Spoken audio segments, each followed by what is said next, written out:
Promote a culture of inclusion, supercharge your communication, and unleash the full potential of your teams and leaders with the Inclusive Handbook collection from the Diversity Movement.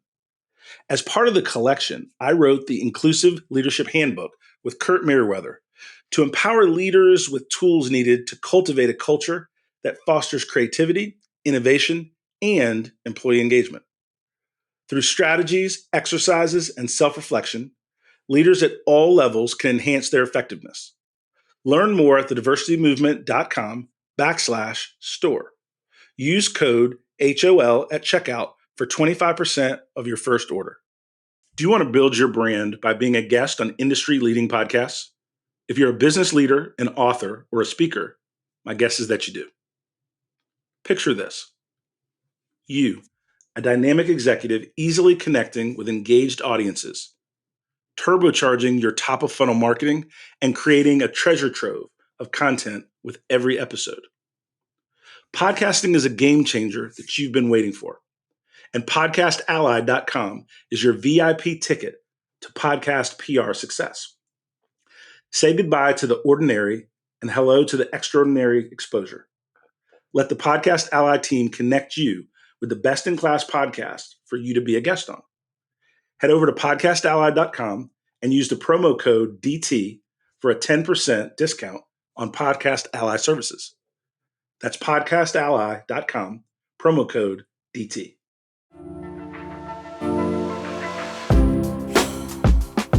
Welcome to High Octane Leadership with Donald Thompson. This season, we're diving deeper with more solo episodes, where I'll share the experiences that have led to recognition by EY, Forbes, Fast Company, and others. Not as a boast, but as milestones on my entrepreneurial path. From growing multi-million-dollar firms to successful business exits and building high-performance teams with a global perspective. I'll reveal the insights and strategies from my journey and share them with you so that we can win together. Alongside these solo episodes, we'll have industry visionaries and thought leaders, and we'll explore effective leadership. Ready to empower your leadership journey with real success stories? Let's embark on this transformational journey together.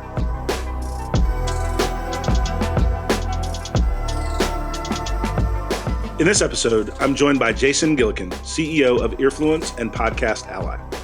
Earfluence is a full-service B2B podcast production company that helps businesses and thought leaders build brands through their podcasts. Their audio and video podcasts serve as a top-of-funnel marketing for clients, leading to repurposed content and business development tools. Podcast Ally, a concierge-level podcast guesting service, provides podcast PR and guest bookings. Jason, thanks for joining me. Don, I appreciate you having me on the show on your podcast today. Today, we're going to talk about mastering the art of smart choices through the lens of a book that I'm reading that you recommended called The 6 Thinking Hats by Edward de Bono. What's happening, Don? Hey, what's happening, Jason? Yeah, man, this is, we'll dig into it, but I'll tell you as a backdrop, I've been using this book personally and in working with leaders for over 20 years now. And that's just how strongly I feel about the content of it and the way it helps you shape thinking. And, when we think about business and growth, and a lot of this will apply to what you're doing at Earfluence and the things you're doing, a lot of people don't have a board of directors. So how do you shape your thinking to create that multimillionaire mentality, right? When you're a leadership team of one, right? Figuring out how to grow your business. And so my mentor, Grant Willard, was thoughtful enough and knew I loved to read. So one of the things Grant figured out early on in our relationship is, one, he could tell me something to do. I'd go do it. I'd run through a wall for him. I was very, very coachable.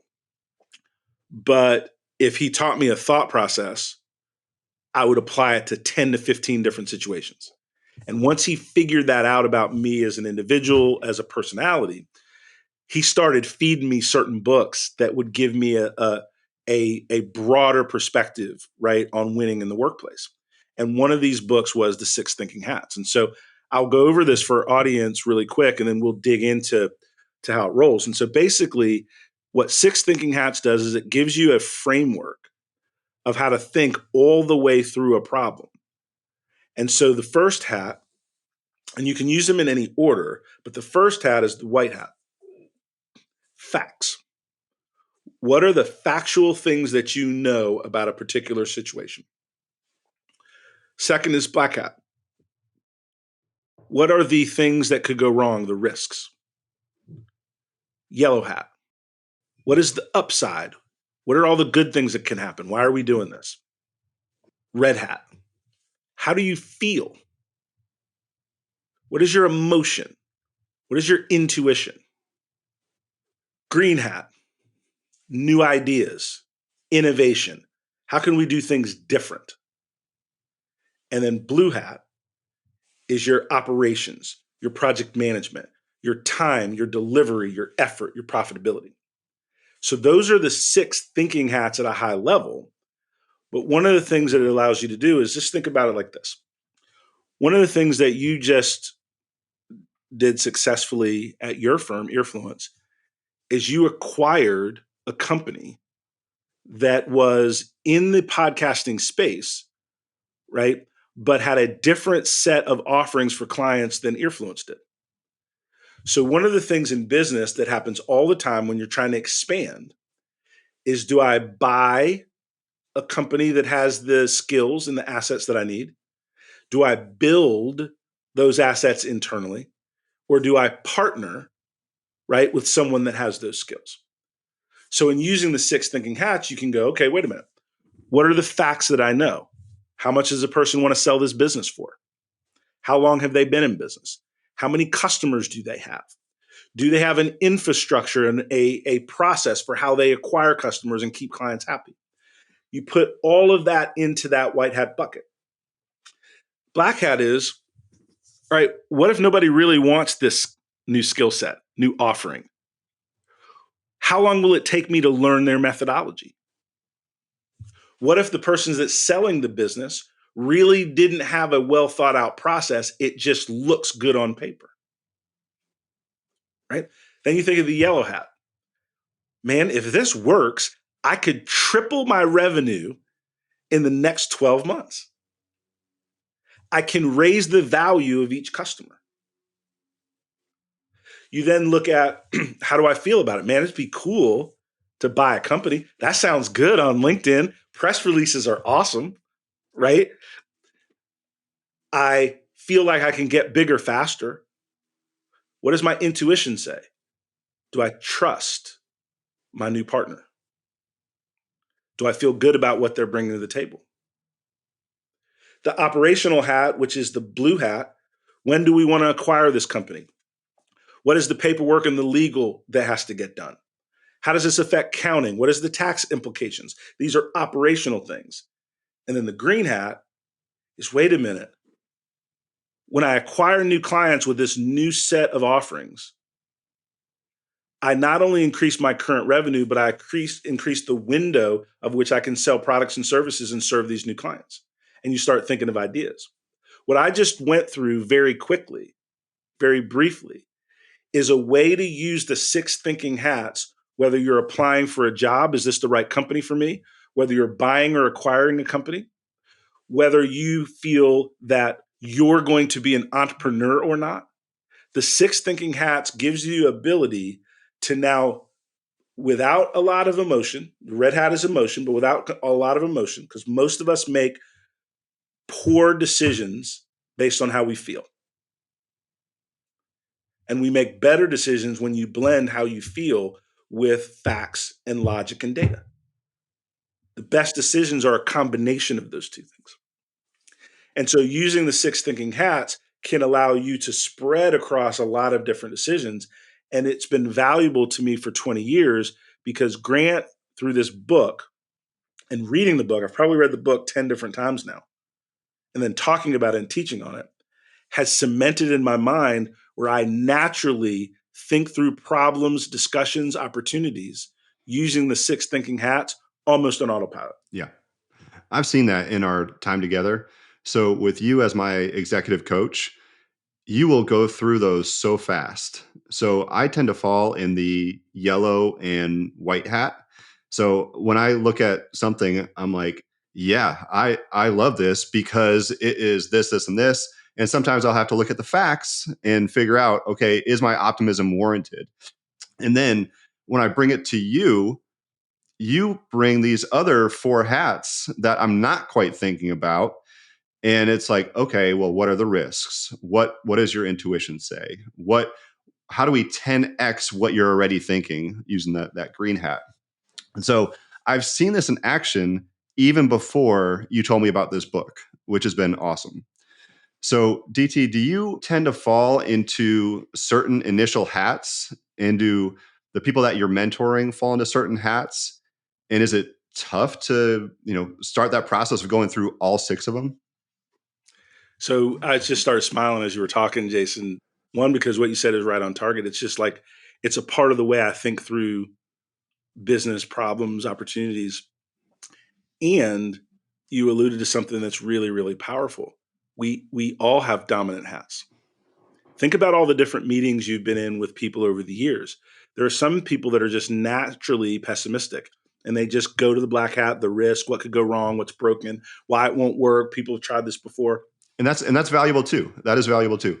They're all valuable, but they're not as valuable independent. They're not as valuable if you only focus on one hat. That's where you can miss opportunity. That's where you can miss learning. There are other folks that are dominant on the yellow hat. There are other folks that are dominant on the red hat. It's just all about how they feel. So the key is a leader, or we were talking about a partnership coaching perspective, but just think about being a facilitator in a meeting, no matter what your title is. One of the superpowers, one of the superpowers of the six thinking hats is I became in charge in meetings where I was the lowest person on the totem pole. What do you mean? Like, I would be listening in meetings and I would say to the meeting leader, the VP, the executive VP, hey, Carl, we've had a lot of amazing discussion about the upside benefits of this. Does it make sense for us to talk a little bit about some of the things that might create some risk for us? Oh my God, Don, that's right. We really got off track. Let's take a look at that. People start talking about risk and different things. Man, Carl, can I just interrupt just for a minute? Yeah, yeah. You know, Julie hasn't spoken up. Julie, do you have any just kind of gut feel on this? Any kind of intuition? And all of a sudden, through using the six thinking hats and not even saying the hats, but just working the room and getting people to express their perspectives based on different hats, I did a couple things. I helped the discussion be more complete. I added value in the room. And then here's the thing. People started to look to me for leadership independent of my title. Yep. And so it was phenomenal for me to learn this kind of corporate kung fu, if you will. And it allowed me to move through conversations without sounding like a big shot, without trying to dominate the room, but to gently but firmly guide almost any conversation that I was in. Yeah. So going back to solo decision making, is there a particular order that you go through these hats that's been effective for you? So let me answer it with the understanding that people know themselves a little bit, that you at least know what your dominant hat is, right? So you read the six thinking hats and you go, oh my gosh, I'm definitely the yellow hat. I am like, oh man, I'm going to make 10 million bucks. You start doing spreadsheets and you're getting rich on the spreadsheet math, right? So if you know you're a yellow hat, then it makes the most sense to start with your weaker hat.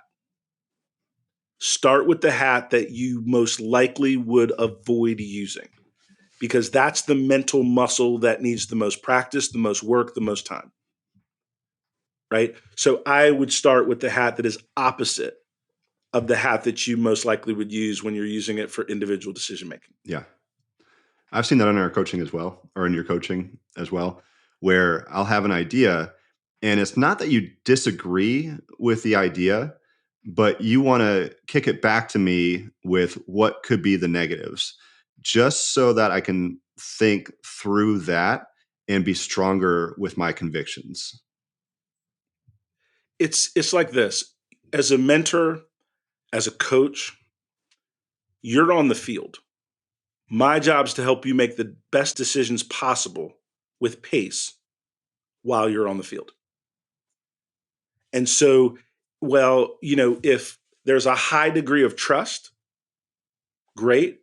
But the Six Thinking Hats allows you to coach and work with people where there's a lower degree of trust, because all you're getting them to do is use their thinking on a problem or opportunity using a different point of view.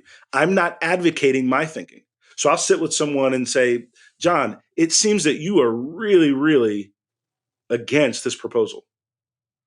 John, would it be okay if we just did a thought exercise just for leadership continuity, just for thoroughness? Okay, what is it? John, it's very clear to everyone in the room, you do not want to do this, right? You're against this. So I think it would be really powerful for you to take the opposite perspective. And John, why don't you just come up with 5 reasons why we could do it? It doesn't mean you agree. It doesn't mean you're changing your perspective. Just give us 5 reasons why you think we could do it. Write those things down. John, if we were going to do it, I'm not saying that we're going to, give us 4 or 5 things operationally we need to think about. And now all of a sudden, that person that was very, very focused on the risks has now contributed positive and powerful thinking with other hats. It's made that person's input stronger and more valuable. And a lot of times, it not changes someone's mind, but it may soften a perspective that they have because they weren't looking at the problem completely. And how many times have we gotten upset with a partner, with a spouse, with a employee, with a vendor, and we didn't have all the information? Mm-hmm. Yep. Right? So Six Thinking Hats is forcing us to gather enough different perspectives, diversity of perspectives in our decision making, so that we make better decisions at scale. Yeah. Yeah, that's one of the beauties of this is you can make decisions quickly. So it takes a little while to be able to go through that mental gymnastics initially to go through it. But where you're at now is you can go through it quickly. Now, one thing in the book is that he said in group settings, sometimes it can take days to go through this because sometimes you're like one person is tasked to check on facts, the white hat. Sometimes you'll break from a meeting and say, Sarah, your job is to figure out all the risks associated with it. Bill, your job is to figure out all the facts. John, your job is to figure out what are those 10x ideas for this. Has that been your experience as well in boardrooms, at the diversity movement, in your meetings? So 2 things that I've done using the Six Thinking Hats. One is the way you described, is where you assign as the facilitator different hats to different people in the room. Another way to do it that is equally as powerful, just depends on the room dynamics, is you go through all 6 hats, but you go through each hat as a team. So everyone in the room, what are the facts? Everyone in the room moves to the yellow hat. Everyone in the room moves to the black hat. Here's what you're doing. Number 1, you're attacking the problem, not personalities and people. Number 2, you're unifying the team because now all you're doing is focusing on delivering the best information the team can deliver across each one of the hats. And it is actually a team bonding and building experience because each one of the things you're doing together. And then at the end, you have a series of whiteboards or a series of those marker papers, whatever, with ideas for the black hat, ideas for the yellow hat, idea for the blue hat. And the beauty about a thoughtful, robust conversation around 6 thinking hats for an issue is great decisions start to really bubble up through that exercise. Mm-hmm. That's awesome. So, Don, the red hat is intuition. It's not necessarily quantifiable. Like, where do you factor that in? Is it initially in the meeting, or is it after all the other hats have had a chance to go through the process? Then do we pull the room on what your gut instinct is? Like, how does that work out?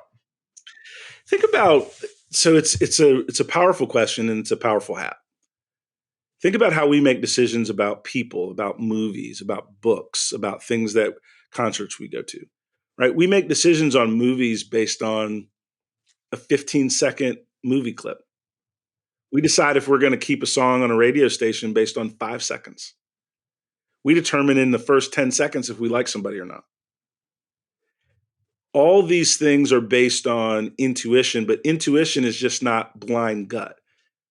Our brain is processing all of the different experiences we've had, right? So that in that moment, it gives us that initial point of feedback. And a lot of times, trusting your gut allows you to see or feel something based on your experience, based on that sixth sense, if you will, that you might not be able to put your finger on to quantify or communicate quickly. What I would say is, don't ignore your gut feeling. If you feel like something just feels a little sketchy, it just doesn't feel right. That doesn't mean you blow up the deal. It might mean you look at the facts again. And if I'm buying a business or looking at the business, I go, are these audited financials that I'm looking at, or just financials that they put together in-house? I've never done business with this company before. Audited financials are from a CPA under threat of perjury, losing their license, being liable. Audited financials are usually pretty good.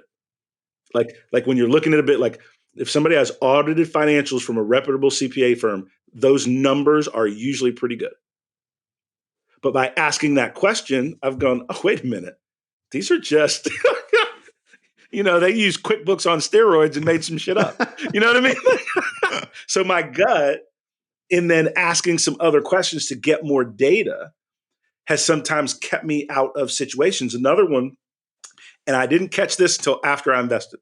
So this was a costly, and I mean a costly miss of the red hat. I was talking with two founders, and the business looked good. The idea looked good. The other investors investing with me, I mean like rock star people, like way more money than me. Like I was putting in this small amount of money, like it, all good, right? But the two co-founders were like disagreeing on key points in front of us, going back and forth. But the business looked good. The financials looked good. The opportunity looked good. It ended up these two founders had a falling out, blew up the whole business. And if you had listened to your gut. And if I'd listened to my gut, here's what I would have done. If I'd listened to my gut, I would have taken them both for drinks together and individually and got a feel for who they were as people. And that's an example where not listening to my gut doesn't necessarily tell me to do or not do something. My gut, usually that emotion, that feeling to check out something more. And if I had done that, it would have saved me a lot of money. Yeah. So do you live or is your primary hat the yellow hat as well? That's a good question. Dude, I don't want this to sound like too egotistical, but like at 25 years in the business game, my hat is the hat I need to win that situation. My hat is the hat, my dominant hat has nothing to do with how I feel or my skill set. My dominant hat is going to be the opposite hat of the dominant hat of the person I'm talking to. Okay, let me ask you this then. So have there been any other situations? You mentioned one, and that's a great example.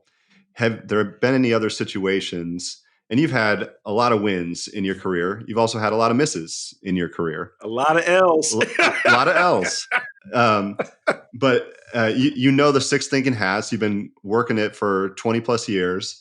Have there been any situations where you're like, I wish I would have looked at the black hat more on this, or I wish I would have gone through the facts, the white hat more? Oh gosh, yeah. Early, because you asked the question now, but like if you go in the past, my yellow hat was so dominant. I'm a business development professional, sales professional. So my thing is I can outsell anything. As long as the product works good enough, I'll fix it. We'll fix it. Yeah. And one of the examples that I wish I'd have looked at the black hat and the blue hat better. It was the operational hat that cost me, because most of the successes I've had in business have been investments where I was hands-on, or at least on the board, that had good oversight. Where I've lost money is where I've just put money in and kind of turned over a business to somebody else. And I missed some of those operational levers and I absolutely lost money. Yeah. Because I thought that I was good enough to make a decision about that business, that person, without good governance. And it absolutely cost me money. Last question from me. Let's look at this from a DEI lens. And the reason I'm saying that is when you've got different backgrounds, when you've got different perspectives, that can likely apply to the different hats as well. Have you seen that, like with people with different backgrounds tend to navigate towards certain hats? And then how do you look at that in meetings? These are good questions. I'll use some generalizations just to answer it, but like in general, men gravitate towards the yellow hat of ideas that they've sourced, and it's just going to be okay. And a lot of the women leaders that I work with navigate towards the blue hat, which is the how to actually get shit done. Mm-hmm. And when you are big on the yellow hat, you don't want to talk about all the details. You just want to get started and you're going to figure it out, and the money will follow, the project management will follow. Hey, whoa. Why do we got to understand all this stuff about time, effort, energy, and outcomes, right? And so that's where it breaks down a lot on gender, right? And then I would also say that women leaders, in my experience, right? So not getting in any trouble. This is my experience we're talking about. That intuition component is really strong and good. And male counterparts tend to discount it. Mm. And a lot of times, women leaders ask more questions. Male leaders, I got the gist of it, let's go. We'll figure it out while we're running, right? And women leaders are like, whoa. Who's doing this? What time is this? How much is it going to cost? What is my responsibility in this? How are we going to be measured, right? All of these things are good, but I do see that there is a gender component in terms of how we make decisions, how we think about things. And I think a lot of times women leaders score stronger, in my experience, in that collaboration component. And they don't want to make decisions until all the ideas or elements are heard and thought through. That's great. And I think that balance, it's one of the reasons, if I think about, this is a quick fact. My businesses that have been successful have had women leaders in key roles to help me not do dumb things fast.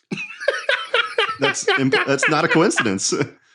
That is not a coincidence, because I really wanted to slow down and think, okay, where have I made money? Mm-hmm. Right? And what has been the structure of the teams? And interesting. but very, very true. Yeah. And I think that, a lot of times what we want equity at work for everyone. And I'm talking gender right now. But we can't run away from that people are wired differently. And so if we understand the way that we're wired, whether it's gender, whether it's experience, whether it's sexual orientation, whether it is geography, whether it's generational, people are wired differently. And those differences add very powerful value to conversations. And the Six Thinking Hats framework just allows us to slow down and make sure different points of view are heard in the discussion, in the decision-making process. And that makes you and gives you the opportunity to make better decisions. Awesome. DT, this has been fantastic. Anything else that you want to add to put a bow on this conversation? I would just say that I've had a lot of successes. I've had a lot of failures. I think this is one of the top educational nuggets that my mentor has ever shared with me was this book. And I literally cannot overstate the value of using this mental model to help you make better decisions with pace and at scale. Awesome. Don, thanks so much for having this conversation with me and recommending that book. Jason, always a pleasure, man. Proud of what you're doing. Big fan of all things Earfluence. And I can tell that you're using 6 thinking hats more and more. You're getting stronger and better. Trying. I got to get out of only yellow hat mode. Thank you.